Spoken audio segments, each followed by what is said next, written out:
শোষক শোষিতের সহাবস্থান অনাদিকালের। স্বার্থ মোহের তাণ্ডবে বেসামাল যখন পৃথিবী, তখনও কেউ কেউ আসেন অসাধারণ আলোয় রাঙাতে, হয়ে ওঠেন সাধারণের অসাধারণ। শুনতে থাকুন আপনার পাশের মানুষটির সাধারণ থেকে অসাধারণ হয়ে ওঠার গল্প, সাধারণের অসাধারণ। রেডিও রনিং, বাংলার সারা বেলা। এ পর্বের শ্রদ্ধাভাজন সাংবাদিক মিজানুর রহমান খান। গল্প পাঠে রিয়াজ রনি। প্রিয় শ্রোতা, সাংবাদিক মিজানুর রহমান নামটি আপনাদের অনেকেরই জানা। খুব সাধারণ পরিবারে জন্ম ও সাধারণভাবেই বেড়ে ওঠা এ মানুষটি কি করে এমন অসাধারণ হয়ে উঠলেন? অসংখ্য সংবাদকর্মীর ভিড়ে একজন মিজানুর রহমান নিজেকে কি করে আলাদা করলেন, সেই গল্পটি আপনাদের শোনাবো এ পর্বে। আর যদি গল্পটি ভালো লেগে থাকে তবে চ্যানেলটি সাবস্ক্রাইব করুন। মিজানুর রহমান কেবল অসাধারণ নয়, তিনি হয়ে উঠেছিলেন রীতিমতো বিস্ময়।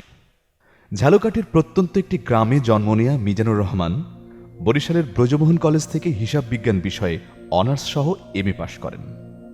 হিসাব বিজ্ঞানে পড়ালেখা করে তিনি হতে পারতেন ব্যাংকার কিংবা কোনো কর্পোরেট অফিসের কর্মকর্তা, কিন্তু না, এসবের কিছুই না হয়ে তিনি হয়ে উঠলেন দেশবরেণ্য সাংবাদিক। তাও আবার আইন, বিচার ব্যবস্থা ও সংবিধান বিষয়ের একেবারে পথিকৃত সাংবাদিক। এমনকি এসব অতিক্রম করে তিনি হয়ে উঠলেন আইনের শিক্ষক। অথচ আইনের মতো জটিল, কঠিন ও খটমট বিষয়ের উপর যে মানুষটির কোনো প্রাতিষ্ঠানিক শিক্ষা নেই কোনো সার্টিফিকেট, আবার তিনিই হলেন বিশ্ববিদ্যালয়ের আইন বিভাগের উপদেষ্টা। কিভাবে? কারণ আইন বিষয়ে ছিল তার বিস্তর আগ্রহ, অধ্যাবসায় ও গবেষণা। আর পত্রিকার পাতায় এসবের বিশ্লেষণ এতই সরল ভাষা ও প্রাঞ্জল বর্ণনায় লিখতেন যে সাধারণ মানুষসহ এ অঙ্গনের রথী মহারথীদের কাছেও তা ছিল অনুসরণীয়। শুধু সাংবাদিকরাই নন, দেশের সংবিধান প্রণেতা ডক্টর কামাল হোসেন সহ অনেক রথী মহারথীরাও আইন সম্পর্কিত পরামর্শ ও বিশ্লেষণের জন্য যোগাযোগ করেছেন মিজানুর রহমানের সাথে। তিনি বাংলাদেশের একমাত্র গবেষক সাংবাদিক যিনি প্রধান বিচারপতিদের বিভিন্ন রায় ও সিদ্ধান্ত, আইন মন্ত্রণালয়ের খসড়া এবং আইন বিশারদ মাহমুদুল হকের সাংবিধানিক আইন বইয়ের ত্রুটি বিচ্যুতি ধরিয়ে দিয়েছেন। বাংলাদেশের কোনো সাংবাদিক তার বিষয়ে এমন উচ্চতায় পৌঁছাতে পারেননি। এমনকি বাংলাদেশের বহু আইনের শিক্ষক এবং বড় বড় আইনজীবীরাও নন। মিজানুর রহমান কি এখানেই সীমাবদ্ধ থেকেছেন? মোটেও না। মার্কিন নথি বিশ্লেষণ করে বাংলাদেশের মুক্তিযুদ্ধে যুক্তরাষ্ট্রের গোয়েন্দা ব্যর্থতা ও বঙ্গবন্ধু হত্যার শিহরণ জাগানো তথ্য উদ্ঘাটন করেছেন তিনি। বাংলাদেশের অনুসন্ধানী সাংবাদিকতার ইতিহাসের মাইলফলক হয়েছেন। সুদূর মার্কিন মুল্লুকে গিয়ে দিনের পর দিন পড়ালেখা, গবেষণা, লোকজন খুঁজে খুঁজে সাক্ষাৎকার নেওয়া এবং সেই তথ্য ছেঁকে ইতিহাসের অজানা অধ্যায় মানুষের সামনে তুলে ধরেছেন। বাংলাদেশের মুক্তিযুদ্ধ ও বঙ্গবন্ধু হত্যার বিষয়ে তিনি ঐতিহাসিকদের অনেক কাজ যেমন সহজ করে দিয়েছেন, তেমনি অনেক গবেষকের জন্য নতুন চিন্তার পথ বের করেছেন। আপনাদের কি তিতুমির কলেজ ছাত্র রাজীবের কথা মনে আছে? 2018 সালের 4 এপ্রিল কারওয়ান বাজারের সার্ক ফোয়ারার মোড়ে দুই বাসের ফাঁকে আটকে পড়ে বিচ্ছিন্ন হওয়া ডান হাতের চাঞ্চল্যকর ছবির কথা। বাসের শরীরে লেপ্টে আছে মানুষের কাটা হাত। মানুষের মনে গভীরভাবে দাগ কেটেছিল। দেশে বিদেশেও সর্বাধিক আলোচনার জন্ম দিয়েছিল ছবিটি। চলার পথে হাতের মোবাইল ক্যামেরায় ছবিটি তুলেছিলেন মিজানুর রহমান খান। অথচ তিনি কোনোদিন চিত্র সাংবাদিকতা করেননি, কিন্তু তিনি ছিলেন 24 ঘন্টার সাংবাদিক। সাংবাদিকতার প্রতি ছিল তার গভীর অনুরাগ। সেই থেকে ছাত্র অবস্থায় পড়ালেখার পাশাপাশি যোগ দেন বরিশালের আঞ্চলিক পত্রিকা দৈনিক দক্ষিণাঞ্চলে।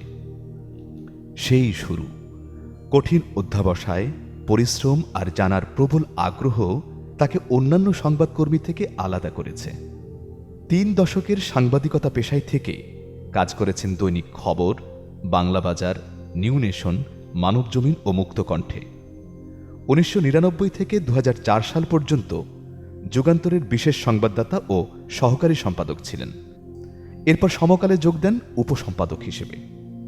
সবশেষ তিনি বাংলাদেশের অন্যতম প্রধান পত্রিকা দৈনিক প্রথম আলোর যুগ্ম সম্পাদক ছিলেন।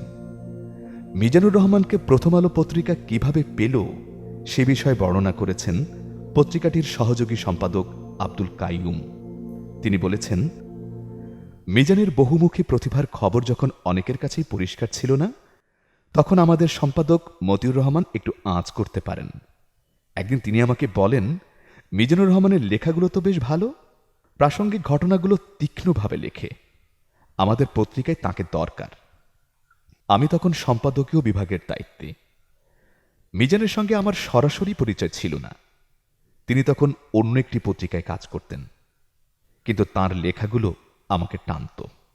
মিজানের কথা শুনে আমি তো মহা খুশি, কারণ আমাদের তখন ধারালো লেখার সাংবাদিক দরকার। এভাবেই মিজান প্রথম আলোতে এলেন। গ্রামের সাধারণ পরিবারে বেড়ে ওঠা মিজানুর রহমান খান ছিলেন সবসময় হাসি খুশি ও প্রাণবন্ত। তার ছিল শিশুর মতো সরলতা, সততার কাছে কখনো পরাজিত হননি।